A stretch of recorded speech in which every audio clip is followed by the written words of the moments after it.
Class 11 previous class में हम लोगों ने 1 and 2 क्वेश्चन कंप्लीट कर लिया था। आज हम स्टार्ट करेंगे question number 4। 3 will be of homework. आप लोग होमवर्क करके साइन करें। फोर्थ क्वेश्चन में आप लोगों को आज स्टार्ट करवाती हूँ। That is Pankaj Jain Roy started. Pankaj Roy ने एक बिजनेस स्टार्ट करा। कब स्टार्ट करा था? 1 जनवरी 2017 को स्टार्ट करा था, जिसमें वो पहली बार बिजनेस में उसने पैसा लगाया 15,000 और गुड्स सामान पे पैसा खर्च करा 5,000 का। जब भी बिजनेस में पहली बार पैसा लगाते हैं तो वो सारा ट्रांसफ़र हो जाता है कैपिटल के अंदर। ये तो मैंने आप लोगों को बता दिया है। ओके, अब हम स्टार्ट करते हैं। अब हम सबसे पहले कैश लेके आए और गुड्स लेके आए, तो उसकी एंट्री कर लें। हम सबसे पहले हम एंट्री करेंगे कैश और गुड्स की। ओके, तो हम कैश की एंट्री करते हैं। वो कैश कितने का लेके आया है? 15,000 का। तो cash account debit, goods account debit. Cash लेके आया है एंड गुड्स लेके आया है। ओके, कैश लेके आया था वो 15,000 का एंड गुड्स लेके आया था 5,000 का। कैश 15,000 का, गुड्स 5,000 का। जब भी कुछ लेके आएगा तो वो डेबिट हो जाएगा। और पहली बार अगर हम बिजनेस में पैसा लगाते हैं या सामान लगाते हैं तो वो कैपिटल में ट्रांसफ़र हो जाता है। 15 + 5 20,000 हमारे कैपिटल में ट्रांसफ़र होगा। अब जनवरी 1 में उसने एक गुड्स खरीदा था प्रेम से, माल खरीदा प्रेम से, तो परचेस अकाउंट डेबिट। माल खरीदा था कितने का? 2500 का। यहाँ पे 2500 लिखे। 2500 के गुड्स खरीदा था, मतलब स्टॉक खरीदा था। वो किससे खरीदा था? प्रेम से। तो टू प्रेम अकाउंट, मतलब उसने उधारी पे माल खरीदा है। यहाँ पर अगर वो नाम लिखा है तो उधारी समझेंगे। सोल्ड गुड्स टू करण। अब माल बेचा है करण को उधारी पे, क्योंकि कैश नहीं लिखा, करण लिखा है। तो अब हम Jan 7 की एंट्री करेंगे। करण, क्योंकि करण को माल दिया तो करण बढ़ जाएगा।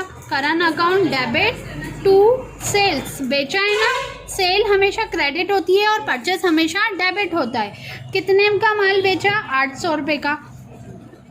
तो यहाँ पे हम 800, यहाँ पे भी हम 800 ले। रिसीव कैश फ्रॉम करण। करण से पैसा मिला। करण से जिसको हमने माल उधारी पे बेचा था उसने हमें पैसा दिया, तो करण ने पैसा दिया तो हमारे पास क्या आया? कैश आया। तो हम कैश को कर देंगे debit. Cash account debit. To किससे मिला? करण से। तो टू करण कितने रुपए मिले? 600 रुपये मिले। कितने मिले? 600। तो हम यहाँ पे लिख देंगे 600 रुपीज़। अब ये थी कौन सी एंट्री?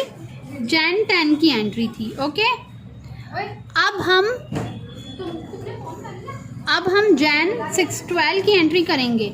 सोल्ड गुड्स, माल बेचा तो पैसा आएगा, तो कैश को कर दो debit. Cash account debit to sales. जब आप माल बेचते हो तो आपके पास पैसा आता है ना, तो पैसे को कर दो डेबिट। और क्या करा? सेल 200 रुपये। ओके, अब हम करेंगे Jan 16 की एंट्री। Jan 16 की एंट्री में कहा है goods return to Prem. Goods return to Prem. Prem ने जो माल खरीदा था हमसे उसने रिटर्न करा। प्रेम ने जो माल खरीदा था तो वो परचेस, प्रेम ने क्या करा? माल रिटर्न करा। तो हम क्या लिखेंगे? प्रेम माल वापस आया, माल गया तो डेबिट, माल आया तो परचेस रिटर्न क्रेडिट। अच्छा,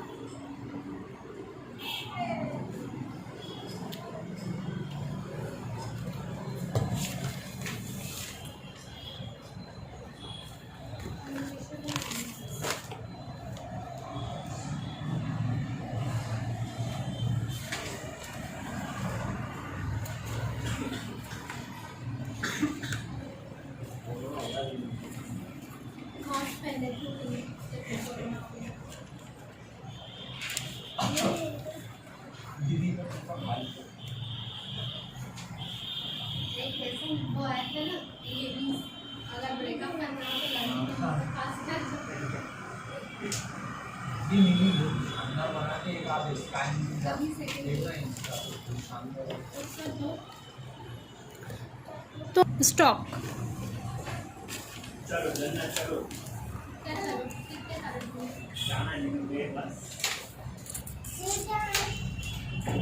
पोएट को कुकू की वॉइस में अच्छी लगती थी, मन से ही लिख ले।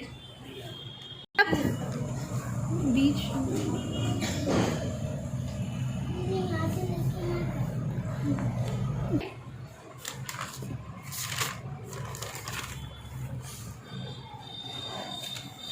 Paid from advertisement expense.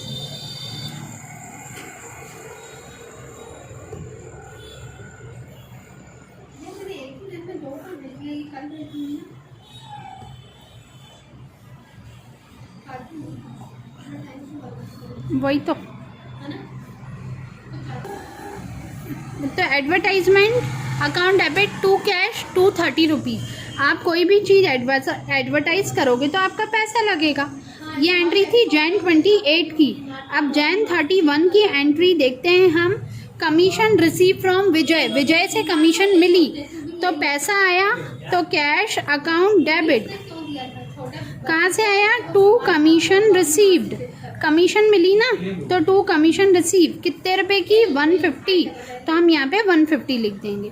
अब मैंने एक चीज़ नहीं करी, नरेशन नहीं डाली, आप डालोगे being cash and goods, being started business cash, being purchase goods, being cash sell goods, being receive cash, being sell goods, being purchase, being goods return to Prem, being repair charges, being machinery purchase, being advertisement expense, being cash commission receive.